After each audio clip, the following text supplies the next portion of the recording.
The last 5. Oh, it's so hard if you're trying to lose weight, and a lot of people find it hard to drop the last 5 pounds. Registered dietitian Andrea Holwegner is here with us this morning to explain why the last 5 pounds is so hard. And Andrea, why is it?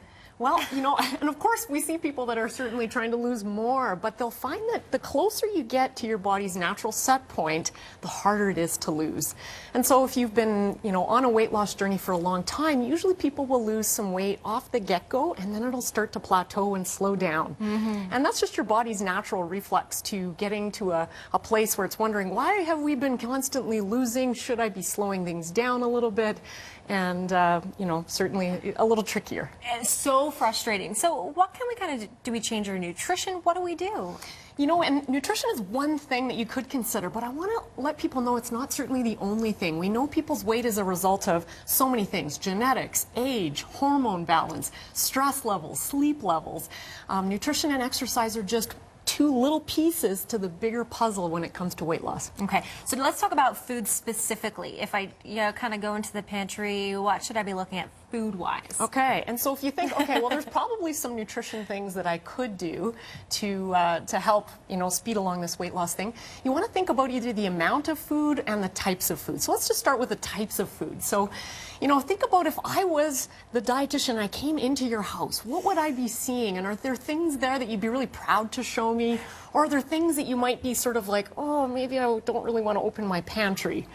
And so, you know, as the chocoholic nutritionist, I'm never going to tell you you need to give up things that you love, but I will tell you if I stashed my house full of chocolate, I would eat way more than I need to. So really trying to set the stage with what you want to eat at home, and then go out and buy the chocolate bar when you have a big craving. Buy the bag of chips when you have a big craving. But if you stash it in the house, watch out. So we actually kind of talked about this before. It's almost like finding those alternatives to a bag of chips. Sure. So it might be making some substitutions, healthier options. Often I find when I'm working with people one-on-one, it's that they're not eating enough vegetables and fruit. Usually vegetables is what we got to hammer again and again. People say, well, I don't like them, Andrea.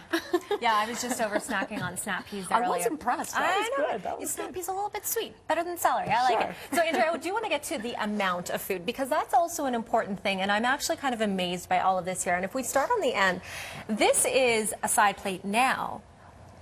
This is a full dinner plate then. If you look, you know, 20 years ago, I mean, it's the same size. So let's talk about that. I know. So, you know, an antique plate that you're going to see in your grandparents' pantry, or that you'll see in an antique shop, this was as good as it got. And you can see how plate size, these are just my dinner plates I grabbed from my cupboard, and you can see how plate size is increasing.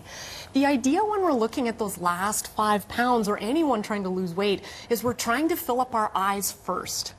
We'll fill up our stomach as long as we got enough good balanced nutrition on the plate, but we got to fill the eyes up. So using a smaller plate can really help that process. Okay, so this is at the dinner home, but this is when you go to work. Amazing on sizes here. You know, most of the time people have no idea how much they're eating or what size might be in some of their most common containers they use. This one actually even really surprised me myself. This one contained 5 cups of food in there. Ooh. So a huge amount of food can fit in this, you know, not overly huge container. And why that's relevant is we may find ourselves dishing out more leftovers, let's say, trying to fill that container more so than just fill up what our body actually needs. And if you're like me, you kind of push it down. So really pay attention to the sizes underneath. Now, this is interesting because everything here is 1 cup. You got it. So I poured out 1 cup of fluid in a varying, you know, different shapes and sizes of glasses, just so that you could see how our eyes will visually think about them differently. And so what we know from lots of research in the nutrition field is our eyes like to see things full. And the taller, skinnier glasses we perceive as being more than the shorter, fat, tumbler-sized glasses. And then you can see what happens in the back here when we take a pint-sized glass and we put a cup in there.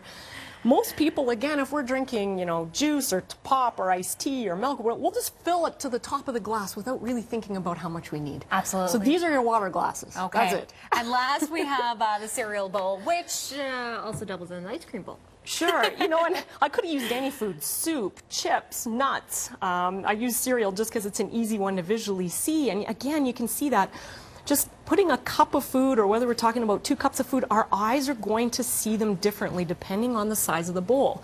And again, our eyes do not like to see empty space. We like to see things full. And so you can see, you know, you may not, let's say you only needed a cup of cereal, and everyone is different in the volume that they need. Most of us just might not feel like that's going to be very filling. So if we put it in something like this, again, it looks like a little bit more fullness to the eyes. Great tips. Maybe use the kids' tools, you know, use the kids' glasses and plates. It'll help lose those 5 pounds. Sure. Thank you so much, registered dietitian Andrea Holwegner, for being here today. And for more information about this topic and all kinds of great nutritional information, healthstandnutrition.com.